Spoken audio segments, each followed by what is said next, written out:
Hi, I'm Emily, a pediatric nurse practitioner. Ever wondered what it feels like to be treated like Cinderella by your own family, minus the fairy godmother? What I'm about to share might make you question everything you think you know about family loyalty. It was 3 a.m., and I was fighting exhaustion after another grueling night shift. Charts for room 205 need updating. I muttered to myself, stifling a yawn. Then my phone buzzed. Mom again. Have you ordered the champagne for Amanda's engagement party? And don't forget to pick up her dress tomorrow, she demanded. Mom, I just worked 16 hours straight. Can't Amanda handle her own errands? Don't be selfish, Emily. This is your sister's big moment. Not everyone can own an art gallery by 25. Right? The art gallery our parents dumped $200,000 into while I worked night shifts, changing bedpans to pay for nursing school. The same parents who drained my college fund to pay for Amanda's first wedding. To some Miami con artists. Maya, my best friend, popped her head into the break room. Girl, you look dead. Another Amanda emergency. When isn't it? I groaned. Remember when she got that $500 prom dress while I wore her old homecoming gown? The one with the wine stain. Straight up criminal, Maya said with a knowing shake of her head. Dr. Chin interrupted us. Emily, excellent work on the Henderson case. You've got a natural gift for pediatric care. Thanks, Dr. Chen. I replied, grateful for even a shred of acknowledgement. Then my phone buzzed again. Amanda this time. Where are you? I need you to meet the wedding planner in an hour. Amanda, I'm at work. Actual work. Saving actual lives. Oh please, you're just a nurse. Some of us have real careers to manage. Daddy says you're being difficult about helping with the wedding. I gripped my phone tighter, anger bubbling beneath my exhaustion. Maybe it's because I'm working doubles to pay off my student loans while you play artists with their money. Mrs. Peterson, the grandmother of one of my patients, overheard me as she visited the ward. Emily dear, I couldn't help but notice how dedicated you are to these children. James mentioned you're helping with the wedding. Helping? More like being forced to serve. Serve? But you're the bride's sister. My phone pinged again. A text from Mom. Don't forget to help the caterers set up tomorrow, and wear something presentable.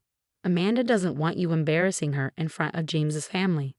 As I stared at my reflection in the hospital window, scrubs wrinkled, hair falling out of my messy bun, I felt something inside me snap. I was done. Their perfect little family dynamic was about to crumble, and Amanda's wedding, it would be the catalyst. They wanted me to serve at this wedding? Oh, I'd serve them something all right. A cold dish called karma. The next morning, I dragged myself into the bridal shop after another sleepless night. Amanda stood on a pedestal draped in a $15,000 designer gown, while Mom fawned over her. Finally, where have you been? These alterations won't handle themselves, Amanda snapped. Sorry, I was busy saving a 4-year-old from respiratory failure. Oh please, anyone can hand out Band-Aids and take temperatures, she smirked, adjusting her veil. That's right, honey, Mom chimed in. Real success is owning your own business, like Amanda's gallery. The seamstress looked uncomfortable as she pinned Amanda's hem. I bit my tongue, recalling the night I discovered the truth about my missing college fund. $80,000, gone, transferred to cover Amanda's first failed marriage. Speaking of money, Amanda chirped, James's cousin Emma is coming to the rehearsal dinner. She's some big shot at Metropolitan Hospital. My stomach twisted. Emma Wilson, the woman whose son I'd resuscitated last month. The rehearsal dinner was worse than I'd imagined. Dad stood, glass in hand, to make a toast. And a special thanks to my eldest, Emily, who will be helping our catering staff tonight. The room fell silent. Emma Wilson's fork clattered against her plate. Emily, the nurse practitioner who saved my Tommy's life? She's your daughter. Mom quickly plastered on a tight smile. Oh, Emily just loves helping out. Always happy to serve, aren't you, dear? I stood frozen, balancing a tray of appetizers. My white nursing shoes peeked out from under the black server's apron they forced me to wear. That's our Emily, Amanda said loudly, her laugh cutting through the room. Always playing servant. I guess some people just know their place. Emma pushed back her chair and stood abruptly. Their place? This woman performed CPR on my son for 6 minutes until his heart started beating again. She worked a double shift to monitor him personally. The room erupted into whispers. James's mother, Mrs. Peterson, stared at my parents in undisguised shock. I retreated to the kitchen, my hands trembling, only to hear Mom and Amanda's voices around the corner. "Can you believe Emma making such a scene, as if running around with a stethoscope makes someone special?" Amanda sneered. "I know, darling, but we had to invite the hospital crowd. James's family insisted," Mom replied. "Just think, after tomorrow's wedding, you'll never have to acknowledge your sister's embarrassing little career again." The tray slipped from my hands, shattering against the marble floor. As I stared at the broken shards, something inside me chattered too. The perfect facade they'd built was about to crumble. And I had the perfect plan. Tomorrow's wedding wouldn't just be Amanda's big day, it would be the day I showed them who I really was. Trust me, they weren't going to like it. The wedding day dawned bright over the country club. I adjusted the hideous beige bridesmaid dress Amanda had chosen, ensuring I wouldn't outshine her. Guests were already arriving, including my hospital colleagues, invited at James's family's insistence. "The flower arrangements need fixing in the West Wing," Mom barked, shoving a box of roses into my arms. "And for heaven's sake, do something about your hair. You look like you just left the hospital." "I did," I said flatly, because I was saving lives while everyone else was at the rehearsal dinner. Through the window, I spotted Dr. Chen striding across the lawn, an envelope in hand. Before she reached me, Amanda burst into the room. "Why is your boss here? This is my day, Emily." "Emily," Dr. Chen called out, ignoring Amanda's glare. "The National Pediatric Association results are in. You've won Young Practitioner of the Year. The award comes with a $250,000 research grant." The room went silent. Amanda's face twisted with rage. Of course she did. Everything's about precious Emily and her stupid nurse job. Well, guess what? My gallery just landed an exclusive contract with the Guggenheim. Mrs. Peterson stepped forward, her expression sharp. "Interesting. My friend on the Guggenheim board mentioned they rejected your application last month. In fact, they said your gallery hasn't sold a single authentic piece." Amanda went pale. That's a lie." "Is it?" Emma asked, stepping in. "Because my husband's art appraisal firm flagged several pieces in your gallery as potential forgeries." The wedding planner burst into the room, visibly distressed. "Mrs. Peterson, the credit card for the final payment was declined." My father lunged for his phone, his face ashen. "Amanda, what's going on with the gallery accounts?" "Nothing. I just needed to move some money around," Amanda stammered. "The investments weren't paying off as quickly as." "Investments?" James appeared in the doorway, his expression cold.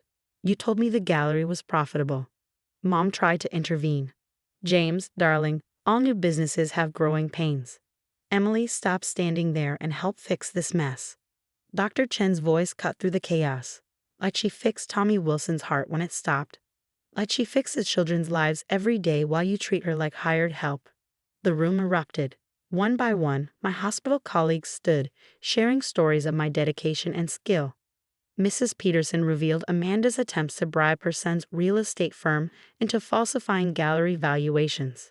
Through it all, I stood silent, watching their perfect world crumble. Years of lies, manipulation, and cruelty laid bare under the harsh light of truth. "This wedding is over," James announced, removing his tie. "And so is our engagement." As Amanda collapsed into theatrical sobs, I felt an overwhelming calm. This wasn't the end. It was just the beginning of their downfall. 6 months later, I sat in my new office at Metropolitan Children's Hospital, the Young Practitioner of the Year award framed on my wall. The morning paper lay on my desk. The headline read, "Local art gallery owner faces fraud charges. Prominent family's reputation in ruins." My phone buzzed. Another voicemail from Mom. "Emily, please, we need to talk. The bank is foreclosing on the house. Your father's partners are pushing him out of the firm. Can't you tell the investigators it was all a misunderstanding?" I deleted the message without responding. The investigation had revealed Amanda's gallery was a massive fraud scheme. Every exclusive piece was a forgery, and my parents had helped her fake the books to secure loans. "Your 9 o'clock is here," my assistant announced. Mrs. Peterson and Emma entered, both now regular fixtures in my life. Emma, as the hospital administrator, had championed the new pediatric wing. My promotion to head of pediatric care had just been announced. with Mrs. Peterson's charitable foundation funding our department's expansion. As I admired the plans for the new wing, Emma handed me a newspaper, her lips curling into a smirk. "Have you seen this? Amanda tried to flee to Miami. The FBI caught her at the airport." "Karma's a fascinating thing," Mrs. Peterson added with a knowing smile. "James sends his regards either way. His real estate firm is thriving without your family's toxic influence." Before I could respond, my office phone rang. The hospital's main line. "Dr. Chen here. We have a critical case incoming, 4-year-old respiratory distress." "I'm on my way." Grabbing my stethoscope, I hurried to the emergency room, purpose steadying my stride. But when I arrived, I froze. The patient was my cousin's daughter. My aunt stood beside her, tears streaming down her face. "Emily, please," she begged. "I know we've all treated you horribly, but she can't breathe." Her words pierced me, but I didn't hesitate. Professionalism took over as I focused on stabilizing her daughter. Hours later, the crisis passed. The child lay peacefully asleep, her breathing even. "Thank you," my aunt whispered. "Your mother, she's having a breakdown. The scandal, the financial ruin. She keeps saying she deserves it for how she treated you."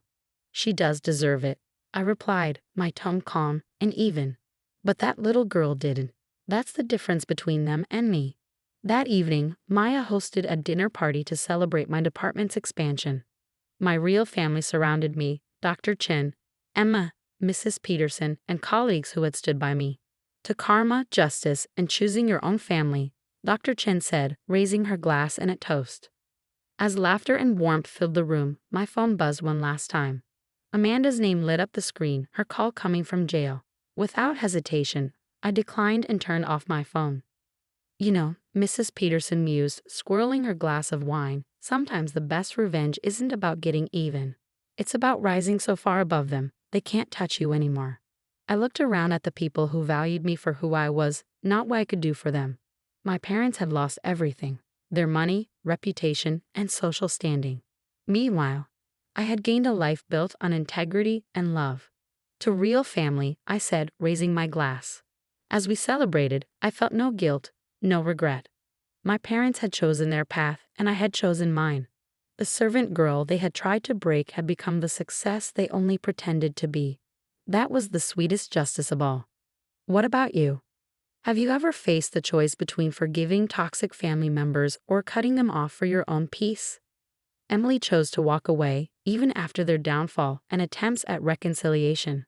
If you were in her shoes, would you have given them another chance, or maintained firm boundaries like she did? How far should someone go to pursue justice against family members who have wronged them? Does complete separation truly heal, or does it leave wounds that never fully close? Share your thoughts in the comments below. Your experiences might help others navigate similar struggles with toxic family dynamics. If this story resonated with you, don't forget to like, subscribe, and hit that notification bell for more real stories about standing up to toxic relationships and finding your true worth.